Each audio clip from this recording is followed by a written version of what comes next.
สวัส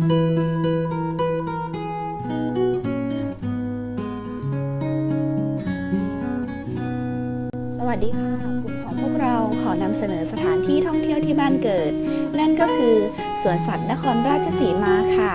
กลุ่มของพวกเรามีสมาชิกด้วยกัน2คนนะคะ 1. นางสาวลลิตาวันวาน 2. นางสาวปิยวรรณบำรุงชาตินักศึกษาปีที่1หมู่2โปรแกรมวิชาการตลาดค่ะวันนี้นะคะเราจะมาทำกิจกรรมอย่างหนึ่งซึ่งเป็นจุดเด่นของสวนสัตว์นครราชสีมาอีกแบบนะคะเดี๋ยวเราไปดูกันนะคะ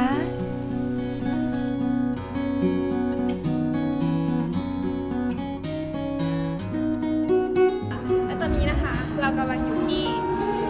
การโชว์แสดงแมวน้ำที่จุดเด่นของสวนสัตว์นครราชสีมาตอนนี้กำลังจะไปซื้อบัตรกันนะคะ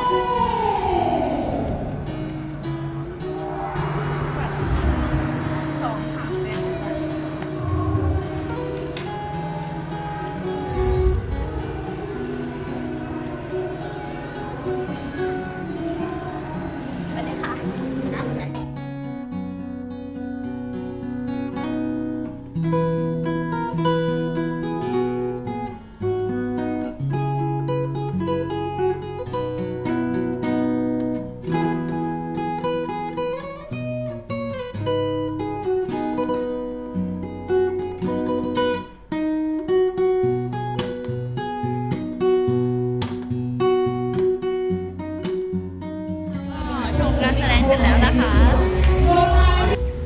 ค่ะต่อไปเราจะไปดูสัตว์เลื้อยคลานกันนะคะตามมาเลยค่ะ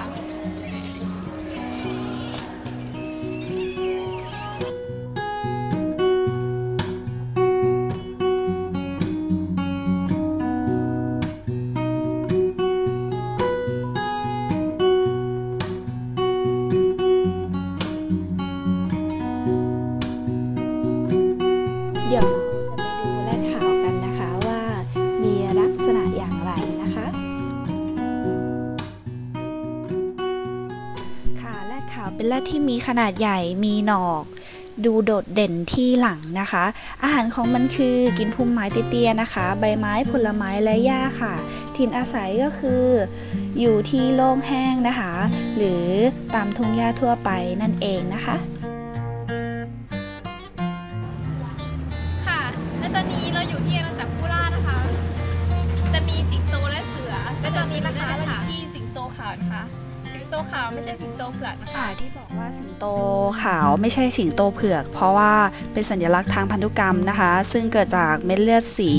ซึ่งเป็นสาเหตุให้สีสิงโตซีดลงค่ะตอนนี้เราอยู่ที่เสือโคร่งไทยนะคะลักษณะทั่วไปของมันก็คือเป็นเสือที่ชนิดใหญ่ที่สุดในประเทศไทยนะคะเดี๋ยวชมเสือกันค่ะซูมเลย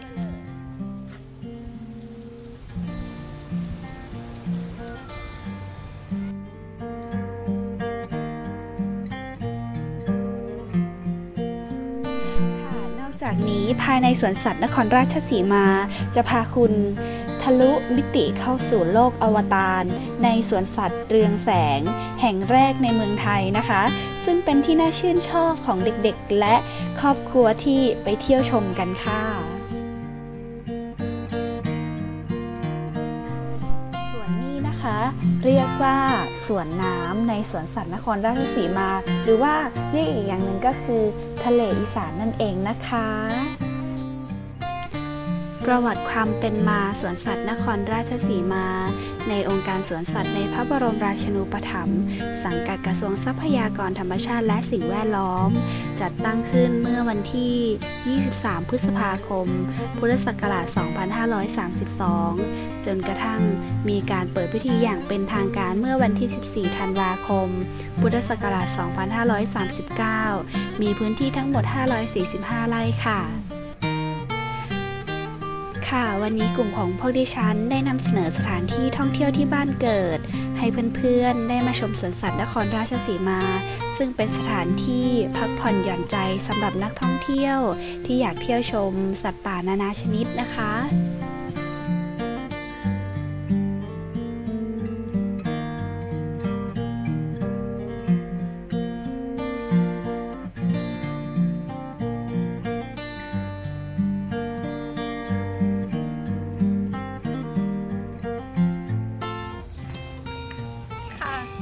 ของดิฉันขอจบการนำเสนอ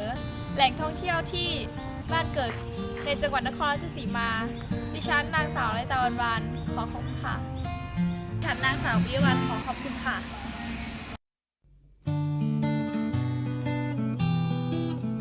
สิงโตขาวลักษณะทั่วไป ไม่ใช่สิงโตขาว ค่ะ สิงโต ตอนนี้เราก็อยู่